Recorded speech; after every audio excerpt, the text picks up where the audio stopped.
This is a brief demonstration of a mental imagery and verbalizing practice using a single paragraph. This practice follows some practice previously with image summary and sentence summary, and then when the students are ready for a paragraph, you can start with a paragraph and expand that. So picture this text passage is only visible to the person who gets that passage to read to the other members in a small group of 4 to 5 students. What I'm sharing with you is based on a visualization verbalization practice that Nancy Bell developed years ago and used predominantly in interventions one-on-one with students who couldn't comprehend what they were reading at great fluency, and because they couldn't picture in their heads what they were seeing. So you can activate with this practice good mental imagery skills of your students. This is a model how you can do it in a small group.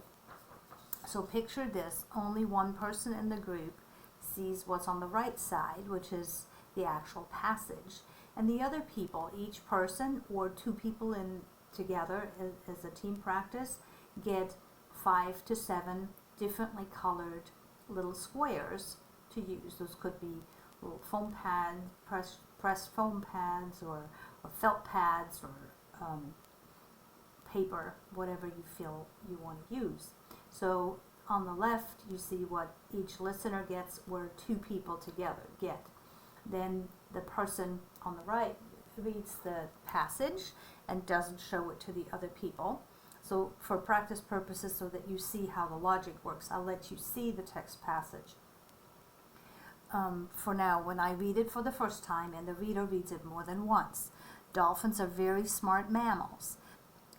They talk with each other, making sounds underwater. Dolphins send obstacles through sound waves in a place near their blowhole. They also never sleep because their hearts would stop beating. So if you were asked to repeat what was in the passage, you would also want to hear it again, even when you're a good comprehender. So I'm going to, for now, take this passage away so you can practice with me and watch. So the reader reads it again, and then the students start going. Whenever they hear something that they associate with a picture, they put a little square out, and it doesn't matter what color square they use for what. Dolphins are very smart mammals. Okay, here I'm putting this up. Dolphins, smart mammals. Dolphins, smart mammals. They talk with each other, making sounds underwater. They talk, making sounds underwater. Talk, make sounds underwater.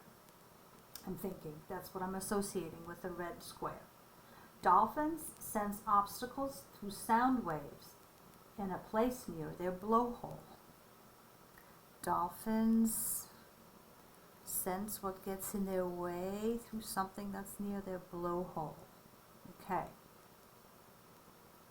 They also never sleep because their hearts would stop beating. Oh, they never sleep because their hearts would stop beating, or they never sleep because their hearts stop beating. So then the person reads it a third time. Dolphins are very smart mammals. In my mind I go, dolphins, smart mammals. They talk with each other, making sounds underwater. I see them underwater and they're making sounds. Dolphins sense obstacles through sound waves in a place near their blowhole. So dolphins, they sense something that's near their blowhole. They also never sleep because their hearts would stop beating. They never sleep because their hearts would stop beating.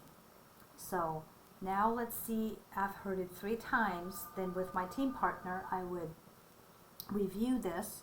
Let's see what we remember. Dolphins are very smart animals. They, what was this one? Oh, they communicate with each other underwater, making sounds. This one was the one, there was something near their blowhole that help them sense when something's coming in their range that's in their way. And then here, dolphins never sleep because their hearts would stop beating.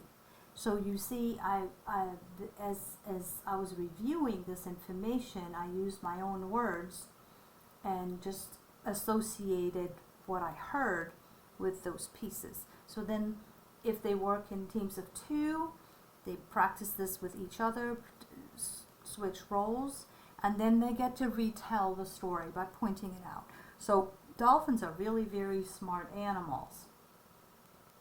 They actually talk underwater by making sounds, and then they have this place near their blowhole that helps them sense when there's an obstacle in the way.